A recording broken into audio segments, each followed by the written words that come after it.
हुई प्रतिस्मृति विद्या जब अर्जुन को प्रदान करी, अर्जुन समस्त ब्रह्म ऋषियों की वंदना करके देवराज इंद्र की प्रसन्नता से ही दिव्यास्त्र प्राप्त होंगे ऐसी भावना से इंद्रकील पर्वत पर पहुंचे। वहां एक वृद्ध ब्रह्म ऋषि रूप में देवराज इंद्र ही बैठे थे। उनका तिष्ठ तिष्ठ, रुक जाओ, आगे मत जाओ, आगे अस्त्र शस्त्र ले जाने लायक देश नहीं है, यहां सब दिव्य सिद्धों का देश है। तुम अपना ये धनुष फेंक दो, ये तूणीर फेंक दो और सावधान होकर आगे जाओ। उन्होंने कहा नहीं, ये गांडीव धनुष परम पूजनीय परम पावन है, मैं इसे तो नहीं फेंक सकता हूं। अगर इसे तुम फेंक दोगे तो जिस लोक का सुख चाहोगे वो सुख हम प्रदान करेंगे। नहीं, मुझे कोई लोक का सुख नहीं चाहिए, मैं जिस हेतु से जा रहा हूं उसमें इस अस्त्र की आवश्यकता है। यहां एक संकेत मिलता है कि अगर आपने लक्ष्य बना लिया है उच्च कोटि का भगवत प्राप्ति, में अपनी निष्ठा को नहीं छोड़ना है। अगर छोड़ दिया तो गए। भय भी आ सकता है, भयानक भय आ सकता है, पर अगर आप अपनी निष्ठा पे रहे तो भय केवल दिखावा होगा, आपको दुख नहीं दे सकता। प्रकट हो गए देवराज इंद्र और कहा मैं कोई ब्रह्म ऋषि नहीं हूं, मैं त्रिभुवनपति देवराज इंद्र हूं। तुम अपनी निष्ठा में अचल रहे, क्या चाहते हो? तो कहा मैं आपके द्वारा दिव्यास्त्र चाहता हूं। वो तो तभी प्राप्त हो सकते हैं जब देवाधिदेव भगवान शंकर का दिव्य अस्त्र तुम्हें प्राप्त हो, उनका साक्षात्कार हो, फिर हम समस्त लोकपाल अपने अपने दिव्यास्त्र आपको दे देंगे। अर्जुन ऐसा सुन ही रहे थे कि देवराज अंतर्धान हो गए। अब विचार किया कि मुझे प्रथम महादेव जी की आराधना करनी चाहिए। तपस्या के लिए दृढ़ निश्चय करके बड़ी उतावली के साथ चले और एक भयंकर कंटकाकीर्ण वन में पहुंचे, जहां समीप में सुंदर नदी प्रवाहित हो रही थी, हिमालय का शिखर है, पवित्र शीतल वायु चल रही है। उस स्थान के दर्शन करके मन में निश्चय हुआ कि यही भगवान शंकर की आराधना करेंगे। महातेजस्वी दृढ़ संकल्प वाले अर्जुन ने उस प्रदेश में तपस्या में संलग्न होने के लिए स्थान चयन किया और कुशा की लंगोटी लगाई। कुशा बहुत दुखद होता है, छू जाए तो त्वचा को चीर दे। लंगोटी लगाई और एक दंड समीप में रख लिया और अपने गांडीव धनुष और तूणीर को वृक्ष की डाल पे से टांग दिया और हाथ जोड़कर भगवान शंकर की स्तुति करके निरंतर भजन में लग गए। 1 मास तक 3 दिन 3 रात कुछ नहीं खाना, उसके बाद सूखा पत्ता लेकर के पाना। दूसरा मास 6 रात के बाद कोई फल ले लेना। तीसरा महीना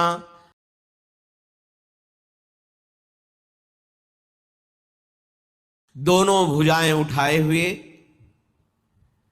कोई सहारा नहीं, पैर के अंगूठे के अग्रभाग पर खड़े होकर के भगवान शिव के मंत्र का जप करते हुए आकाश की तरफ दृष्टि रखे हुए एकाग्र चित्त से उपासना कर रहे हैं। तदनंतर अर्जुन की भयंकर तपस्या को देख करके वहां रहने वाले जितने ब्रह्म ऋषि थे सब भगवान पिनाक पाणी महादेव जी के समीप गए और महादेव जी को प्रणाम करके कहा, देवाधिदेव अर्जुन आपके लिए महान तपस्या से युक्त होकर के उपासना कर रहे हैं। हिमालय के पृष्ठभाग में स्थित होकर ऐसी उग्र तपस्या कर रहे हैं कि यदि आपने उनको सांत्वना न दी जो वो चाहते हैं तो दिशाओं में आग पैदा हो जाएगी उनके तप से। हे देव देवेश्वर, हम लोग कुछ समझ नहीं पा रहे हैं कि उनको कैसे शांत करें।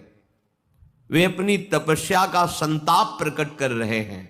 हम महर्षि जन चिंतित हैं कि यदि वो ऐसी तपस्या में रहे तो आग पैदा हो जाएगी। जैसे ध्रुव जी ने अपनी प्राणवायु बंद कर ली तो त्रिभुवन की प्राणवायु बंद हो गई, तत्काल भगवान को आना पड़ा।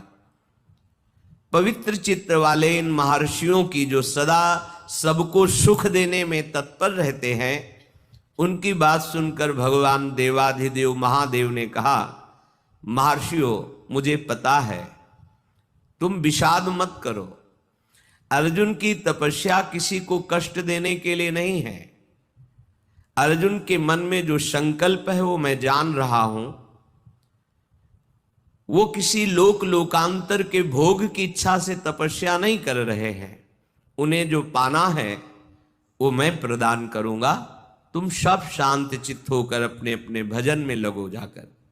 भगवान शंकर का ये वचन सुनकर जितने ब्रह्मर्षि आए हुए थे सब प्रणाम करके अपनी अपनी कुटिया को गए। उन महात्माओं के चले जाने के बाद सर्व पापहारी पिनाक पाणी देवाधिदेव भगवान शंकर किरात वेश धारण किया, दिव्य कांति, धनुष बाण धारण किए हुए, मृग चर्म धारण किए हुए, और भगवती उमा भी उसी भेष में साथ में, और साथ में उमा के साथ बहुत सी देवियां और महादेव जी के साथ उनके गण, पर सब किरात वेश में। जे ही भगवान शिव इस वेश में वन में प्रवेश किए तो सारा वन शांत हो गया। खग मृग पशु पंछी वायु जल सबका कोलाहल शांत हो गया, आवाज बंद। एक घुरघुराहट सुनाई दी उस अर्जुन को। आकाश दृष्टि करके मंत्र जप कर रहे थे, दृष्टि घुमाई तो देखा एक विशाल सुअर उनको मारने के लिए तीव्र गति से आ रहा है। तत्काल अर्जुन ने अपने गांडीव धनुष को उठाया और प्रत्यंचा चढ़ाकर टंकार की, जिसकी ध्वनि उस शांत वन में गूंज गई। अर्जुन ने कहा, ऐ शुकर, मैं तपस्या में लगा हूं, किसी को कष्ट नहीं दे रहा हूं, फिर भी मुझे मारना पड़ेगा, क्योंकि तो बिना अपराध के मुझे मारने के लिए आ रहा है। सुदृढ़ धनुष वाले अर्जुन को प्रहार के लिए उद्यत देखकर किरात रूपधारी भगवान शिव ने सहसा रोका। ऐ वीर, इस शूकर को मैंने पहले शिकार रूप में निश्चित कर लिया है, तुम अपना बाण मत चला देना। परंतु अर्जुन ने किरात के वचन की अवहेलना करके तत्काल भयंकर बाण के द्वारा उस शूकर को बेध दिया। जैसे अर्जुन का बाण वैसे ही किरात वेशधारी भगवान शिव का बाण भी उसी जगह लगा। दोनों के छुड़े हुए बाण से सुवर्ण रूप त्याग करके मूक दानों विशाल पर्वत की तरह वो अपने असली स्वरूप में आकर प्राण त्याग कर गिर पड़ा। उसे अर्जुन को मारने के लिए भेजा गया था। जैसे बिजली की गड़गड़ाहट होती है, ऐसे आवाज करते हुए असुर अपने प्राणों को त्याग दिया। शत्रुनाशक अर्जुन उस तेजस्वी की रात को देखा जो कुछ दिव्य स्त्रियों से घिरे हुए थे। अर्जुन ने कहा, तुम कौन हो और यहां स्त्रियों के साथ क्यों घूम रहे हो? क्या आपको मालूम नहीं कि भयावह वन है? और क्या तुम्हें वन के सिद्धांत का भी ज्ञान नहीं है? जब मैंने लक्ष्य संधान कर दिया तो तुमने बाण क्यों मारा? ये मेरे पास आया था, मेरे को मारने के लिए आया था, मैंने इस पर बाण संधान किया, तो तुम मेरी वीरता का तिरस्कार करके इस पर बाण संधान क्यों किया? इसका उत्तर दो, नहीं तो मैं तुम्हें जीवित नहीं छोड़ूंगा। अर्जुन ने ऐसा किरात से कहा। ये मृगया का धर्म नहीं है जैसा आपने किया है। तुम पर्वत निवासी हो, उत्तर दो, नहीं तुम्हें जीवन से वंचित कर देता हूं अभी। अर्जुन के इस प्रकार कहने पर किरात भगवान जोर जोर से हंसने लगे और कहा, बहुत वीरतापूर्व तुम वाणी भी बोलते हो और वीर भी हो, पर मुझे वन में इसलिए कोई भय नहीं लगता कि यही मेरा घर है। वनवासी हूं, किरात हूं, किंतु जब मैंने कह दिया था कि तुम बाण मत चलाना, ये मेरा लक्ष्य है, तो तुम्हारा साहस कैसे इतना हो गया कि मुझ बनवासी की आज्ञा का उल्लंघन करके तुमने बाण संधान कर दिया? तुमने दुष्कर कर्म किया, ये मुझे पसंद नहीं आया।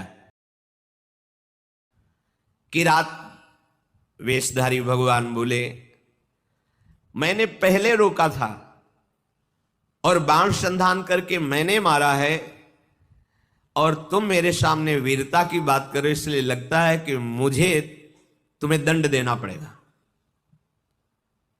अर्जुन ने कहा, ऐसा कौन है त्रिभुवन में जो मुझे?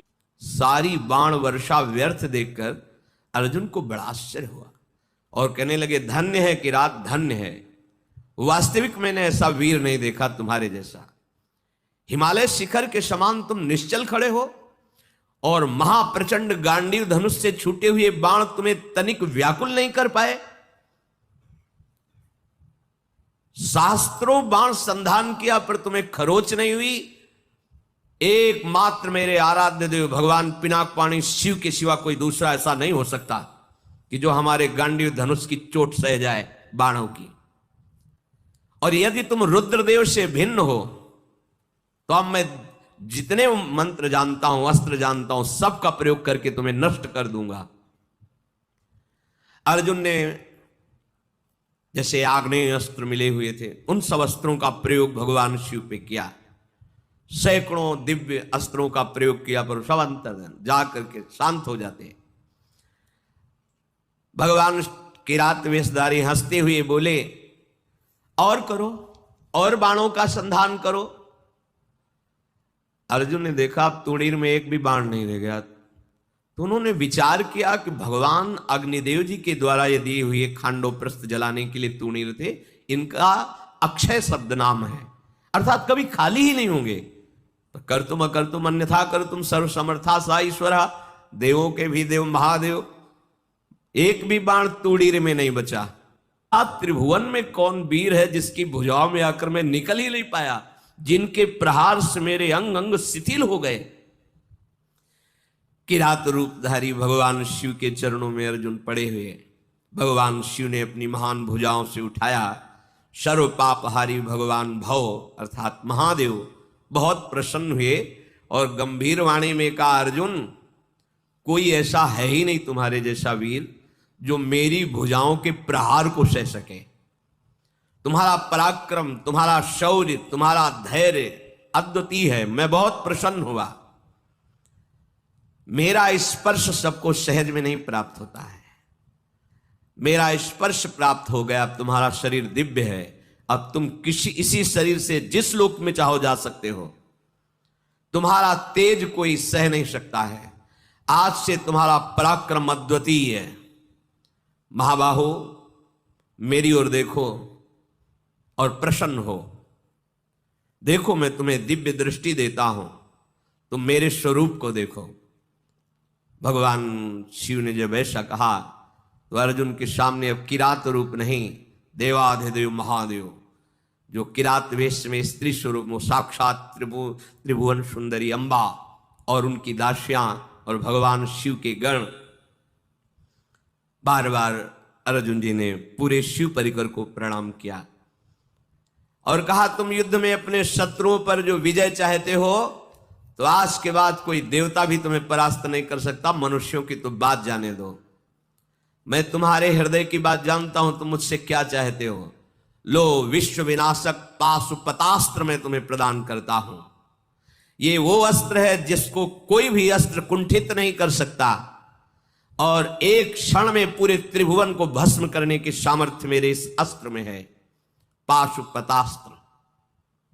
तदनंतर शूलपाणी भगवान महादेव जी और भगवती पार्वती जी के दर्शन करके अर्जुन को बड़ा आनंद प्राप्त हुआ।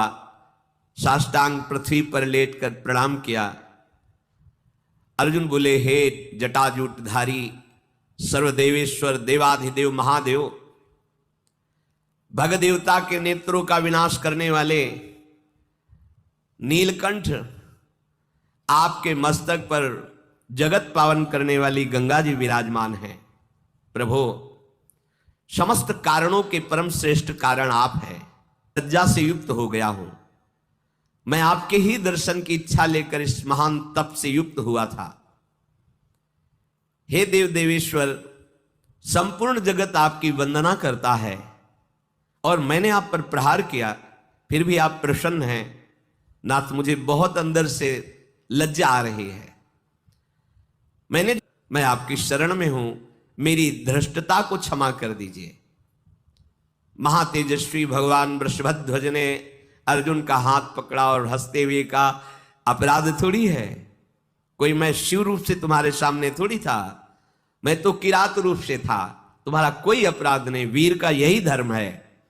फिर भगवान शिव ने दोनों भुजाओं से खींचकर जेवी हृदय से लगाया तो जितने अर्जुन की पीड़ा तो हो गए। देवादिदेव महाजी बोले, अर्जुन